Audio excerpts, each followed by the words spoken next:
content and how they can improve, because everybody's listening now. They're like, oh, hang on, we're pulling up a chair. Like, I'm ready. Like, preach to us, Heather. I'm ready to hear it today.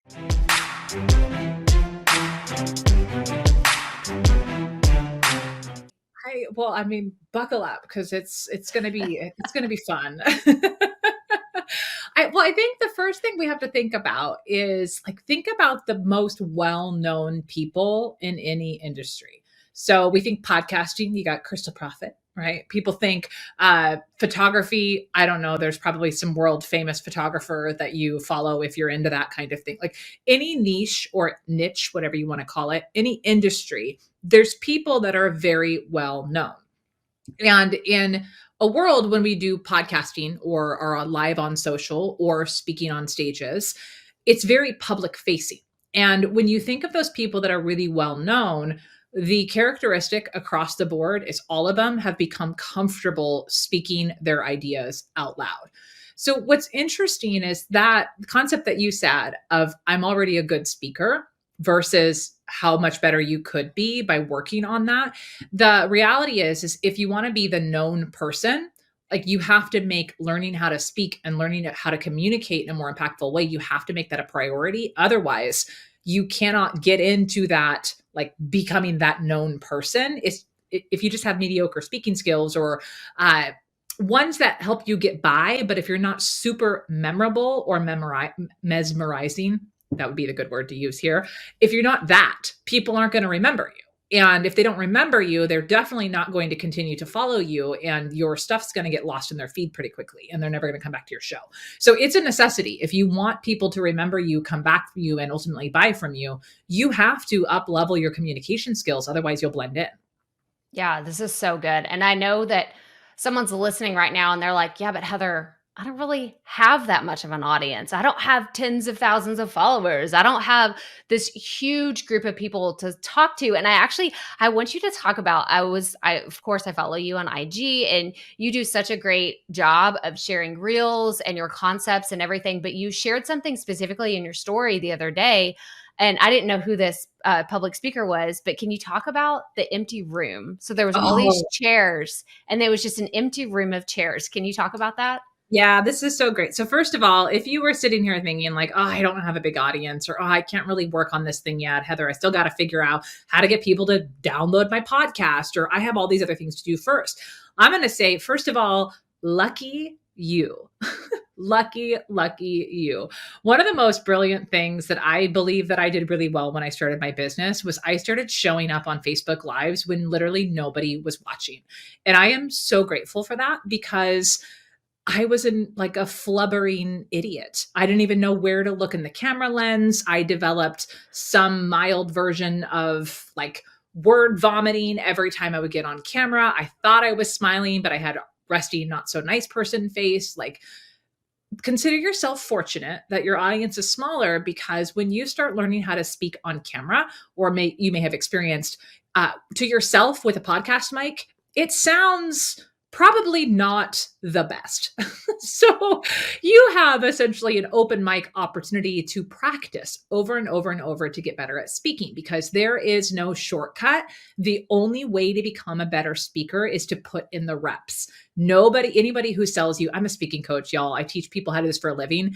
Any other speaking coach that tells you I'm going to help you do it better and faster and take shortcuts, there is no shortcut. It's like the metaphor of a personal trainer. I can't do the push-ups for you. You have to do it. So first of all, having a small audience is great because it gives you less pressure to practice. But going to that Instagram story that you mentioned, that my friend Kendra Hall, she's a professional speaker. I had the honor of hiring her years ago and now have followed her career take off. She is a storyteller, and she very well in her stories shared this story around how last week she was speaking to an audience, and she went in and there are hundreds of chairs in this ballroom. And the first thing the meeting planner said is, just a heads up, the scheduling for the event kind of went a little wonky. So there are a lot of empty chairs out there. And Kendra said, for just a brief moment, I thought, man, all these people that are not there, this was supposed to be a huge event. This was supposed to be for thousands, and it's just a couple hundred people. And she said it kind of in a comical way, because that idea of just couple hundred people it sounds silly when you say it out loud, because the Yeah. reality is, even if one shows up to your talk, or three people download your podcast, or just your sisters like me showed up to your Instagram lives, that's still a person who's raising their hand to be there. And when you focus on the fact that nobody's there and nobody's listening, no one's watching, you're doing yourself and your audience a disservice, because you're not focusing on the people who have raised their hand to hear from you. So there's this saying on Instagram that a lot of coaches say around that: if you can't show up and serve the few followers that you have, what makes you think that you're going to be able to serve a few thousand or a few hundred Mhm. thousand? You have to start small. And I think there's a huge advantage, as I said, by starting small, because you're able to do things that people with larger audiences can't. You can talk to people and listen back to what they have to say. So, first of all, that's your ego talking. Get over yourself and just start showing up and speaking, because you're not going to probably sound that great, anyways, to start. This is so good, and I knew that you would have a better behind the scenes of that whole story, but I just loved the perspective of, don't focus on the empty chairs, let's focus on the people, like the butts in the seats, like the people that are there, because those are the ones that matter. And I remember when I first started podcasting, someone would saying, "Oh, I only have 10 people listening to it." And it's like, "Yeah, but what if there were 10 people at your kitchen table? Or what if there were 20 people trying to come into your house?" Like all of a sudden, whoa, whoa, whoa, that's a lot of people, especially now. Like if I had 20 people coming to my house, I'd be like, I'll be cleaning for the next 3 days. Like it'd be a whole to-do to make that happen. So this is such a great reminder to not like, let's keep our egos in check and Yeah. really serve the people that are showing up for us. I But think go ahead. there's also a tiny little bit of a fear factor that people don't actually admit or might not be thinking about. So, Mhm. side tangent. I grew up, I'm a singer. I don't know if you know this about me, Crystal. I sang for years. I used to compete in singing competitions.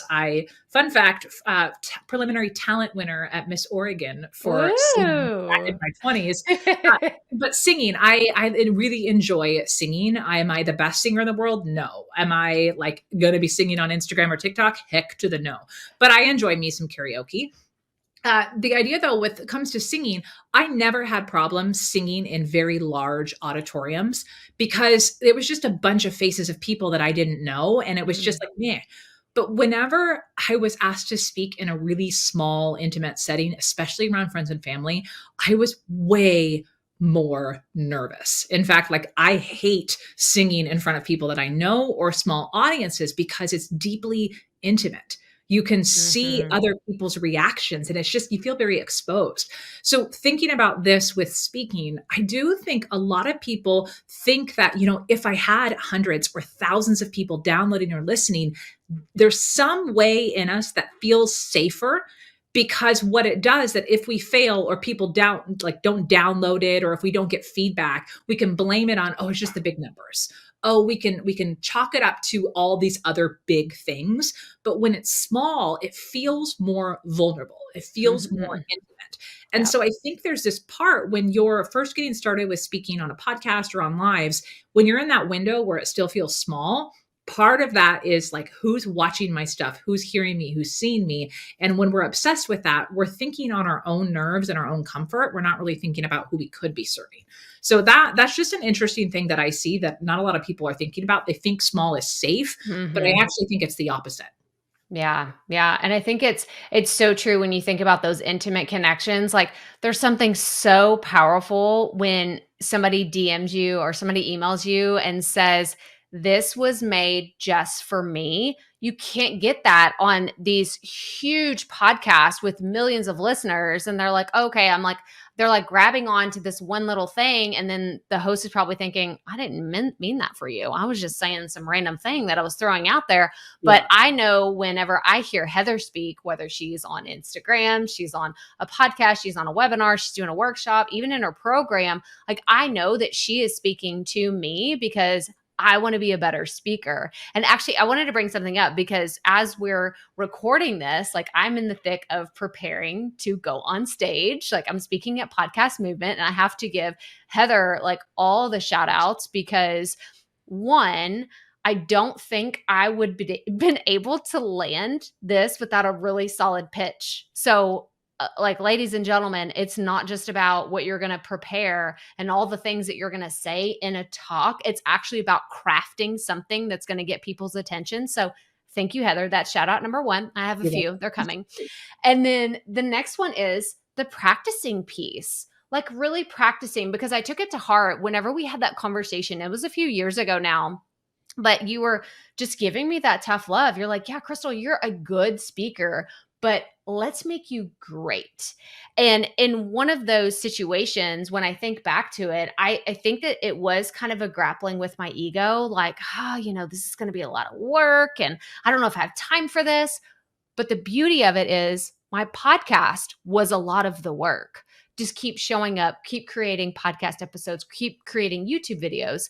And so this segues really nicely into people that are listening to this podcast. And they're like, okay, Heather, I need to practice. I need to work on this. But solo podcasts are kind of weird and awkward. And I want you to talk about, you were telling me recently about a client experience where they were like, okay, I should talk like by myself on the solo podcast, but then I start talking and then I'm done. And how do I make it longer? Like, how do I say something that people really want to listen to? So can you talk to that for a little bit about how to just address that as a solo podcaster?